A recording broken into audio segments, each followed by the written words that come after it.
What is the next step for you then? Who are you looking at? You know, I think everyone was calling after the Benavidez fight. They want to see you against him. Is that a fight that really interests you right now? Definitely. You know, that's a fight that I'd love to make. You know, he's a great fighter, but you know, if he wants to stay in the cruiserweight division, why wouldn't we fight?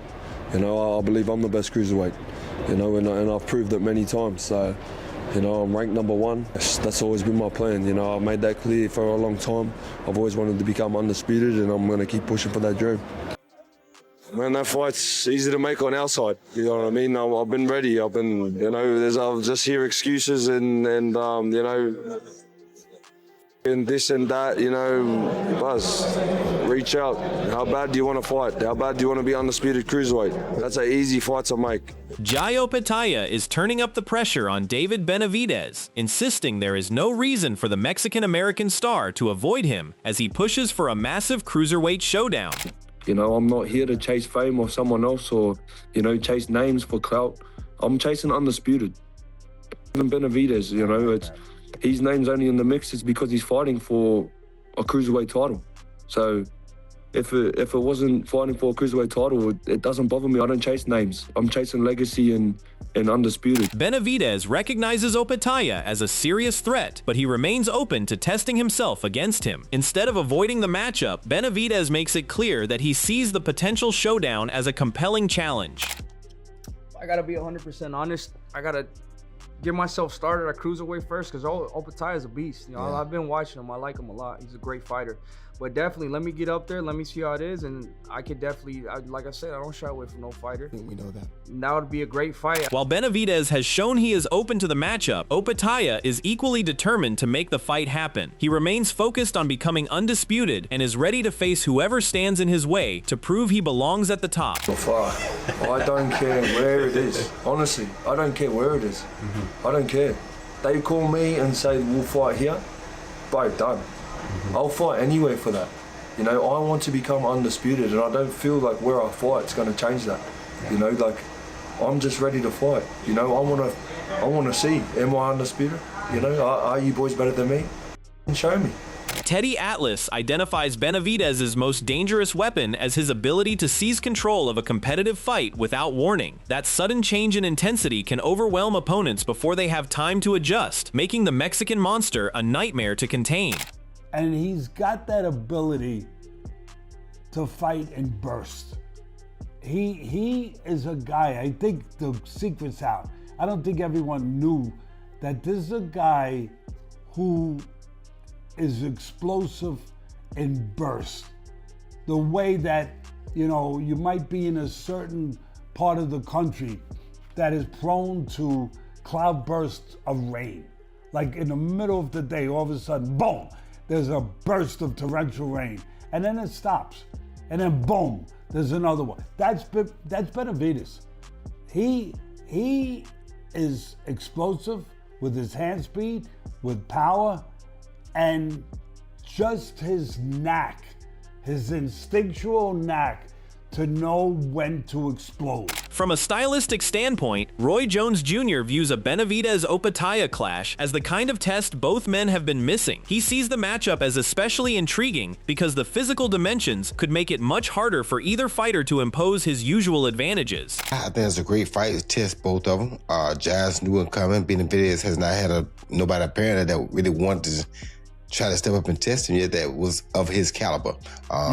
We knew that Ramirez was good, but 200 rounds of sparring, he knows you're not his caliber. And so I think Opetaia would be the first guy to challenge him that really has the size enough to really be a challenge. And I think he'll be the first challenge for Benavidez as well because he'll be coming down the weight just like Benavidez does. Andre Ward sees Opetaia as the one opponent who can give Benavidez a defining test at cruiserweight. With the Australian already established at the weight and Benavidez bringing a growing reputation into the division. I like the fight with Jai. I think the Jai Opetaia fight at cruiserweight is the fight for me. That's the fight that I want to see. Jai has been the man at that weight class for a very long time. Now you got a new player in the division with a hot name, and whose stock and whose star power is only rising. From another perspective, Jose Benavidez sees Opetaia as a talented fighter, but believes his biggest question mark is what happens when the opposition pushes him into unfamiliar territory. He points to moments in Opetaia's past performances that suggest there are still areas to develop. Opetaia, I think he gets hurt every fight he fights. He gets hurt with fighters that are not even known. I think he needs a little bit more experience, and I'm gonna say the same thing like David Morrell. Everybody said that he was the next big thing and that he was gonna make David look like an amateur, this and that. You know, he doesn't have the experience that David has. I think he is gonna be better in about 3-4 years more. You know, I think he's lacking off experience a little bit more. Don't get me wrong, he's a good fighter. He is gonna be a great fighter, but right now he doesn't have the experience that David has.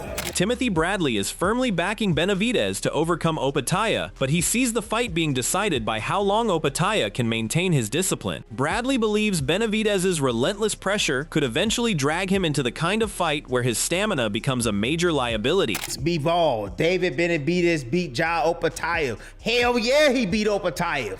Oh, I'm a double down. He gonna beat Opetaia. I double down on that one. He gonna beat Opetaia. See, Opetaia got good feet. Yeah, he can box, but he can be drugged into a fight. And if you know anything about David Benavidez, just like he did with Ramirez ass, he's the one of those guys that's gonna test your heart. He gonna test what you have in here. And once he go to Ja's ass and he tests what he has in here, Ja gonna lose his shit. Ja ain't gonna be boxing and moving around. Ja gonna be looking to fight. Ja gonna get tired too. Yeah, because Ja, if you look at the history of Ja Opetaia, he get tired. Yes, he gets tired. Beyond the stamina battle, Danny Green calls the potential matchup a blockbuster collision between two fighters who bring far more than sheer punching power. He expects their combination of skill, strength, and aggression to produce a vicious, high-intensity battle once they meet in the ring. So, if Jai and David Benavidez do square off, man, that's a real fan favorite fight. If you love boxing, that's the one that, you know, I really want to see as well. That's a cracker. And Jai's got immense boxing ability as well, not just that power and strength and imposing kind of nature that he's but so is David Benavidez. Benavidez is a beast. You know, he's the Mexican monster for a reason. He's an animal. So when you get like having two pit bulls and just letting the leash go, letting them off the lead, that's what it's going to be like.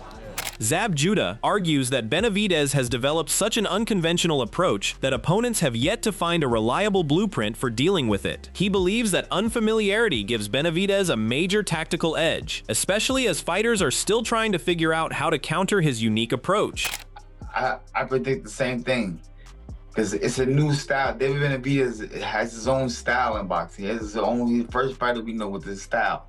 They're coming up with his style, he mastered it. So there is no real defense for this style yet. There is no real, you know, how does the blockage go? How does it go? Like, I never see they don't teach no shit like that, you know what I mean? So until somebody can come up with, until they can learn their style completely, you're not gonna know how to defend against it.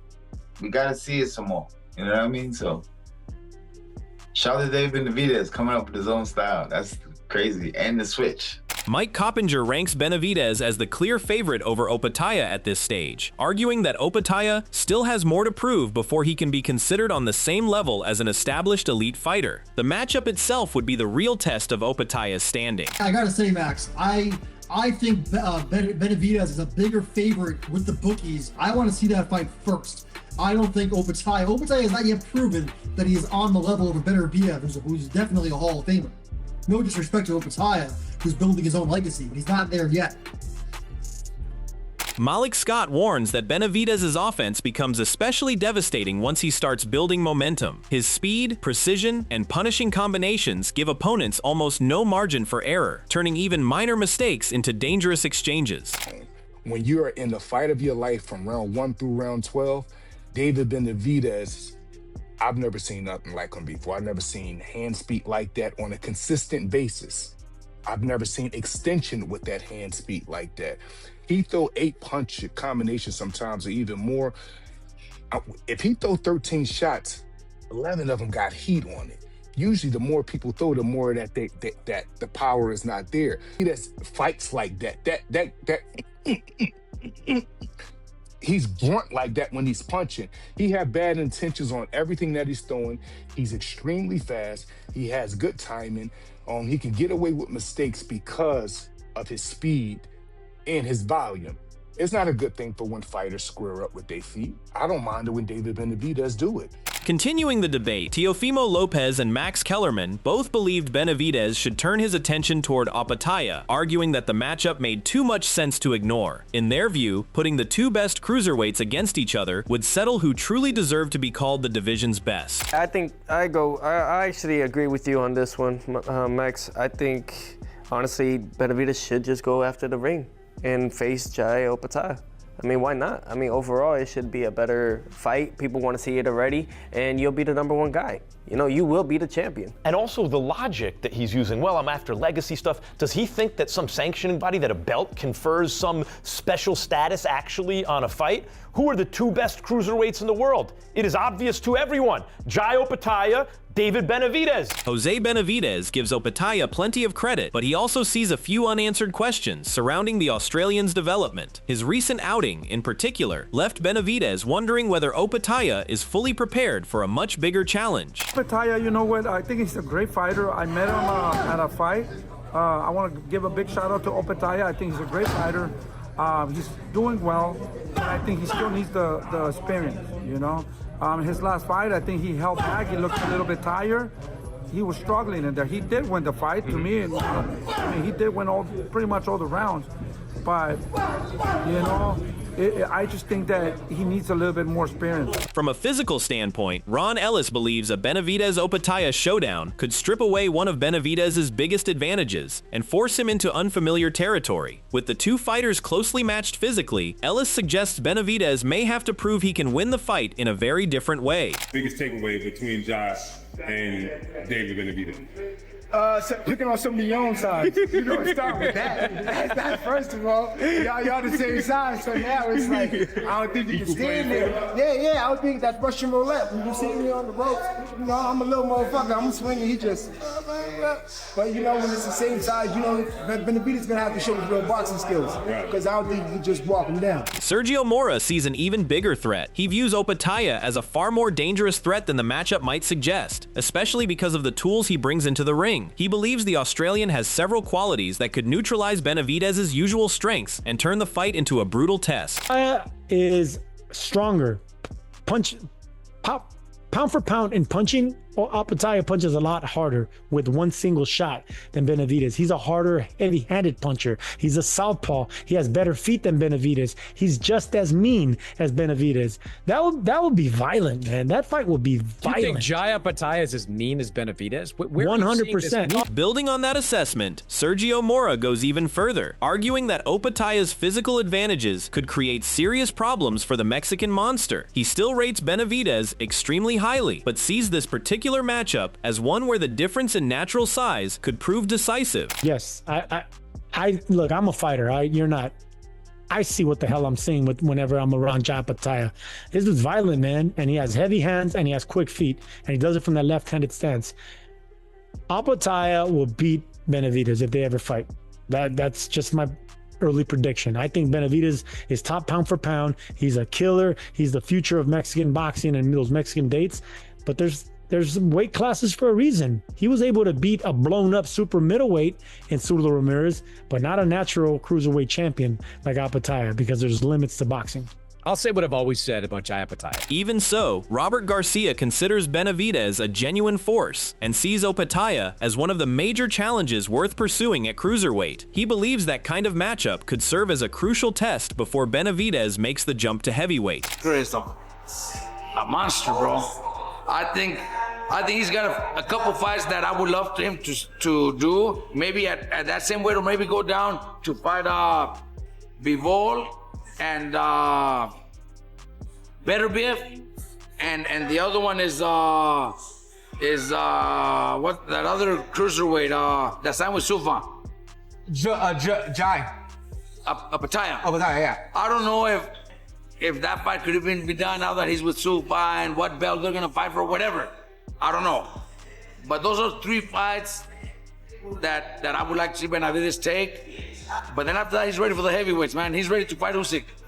On the other hand, Floyd Schofield sees Opetaia as a dangerous opponent, but believes Benavidez's advantages could ultimately decide the matchup. He points to a key weakness that could make it difficult for Opetaia to deal with Benavidez's pace and pressure. Really know the top guys. That Jai Opetaia cat, I think that would be a great fight. I think before he would go to heavyweight, I think that would be the fight that needs to be made.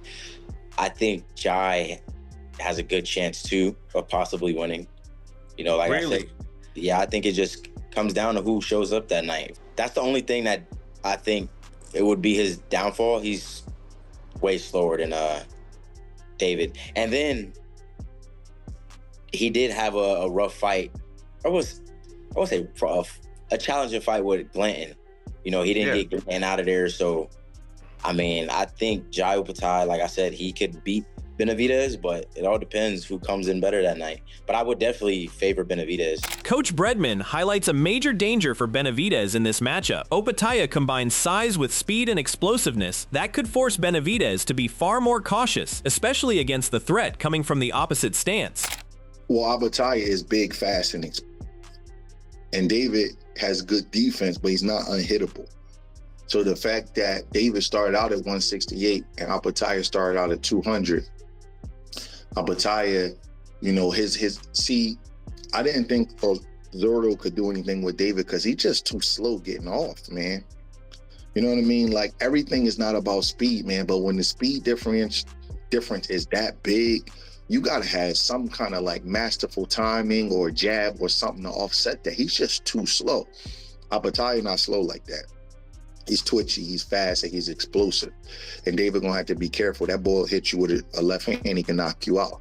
Beyond the matchup itself, Bernie the Boxer criticizes Benavidez for remaining fixated on Canelo, arguing that he should redirect his attention toward other elite challenges. He specifically points to Opetaia as a more productive target, suggesting Benavidez has plenty of dangerous options without continuing to chase Canelo. About that, I'm just telling you how I feel. That's he weakest for that.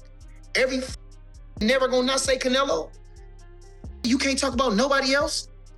Nothing. That's what you should have been said. You should have said Opetaia. That's what you should have said.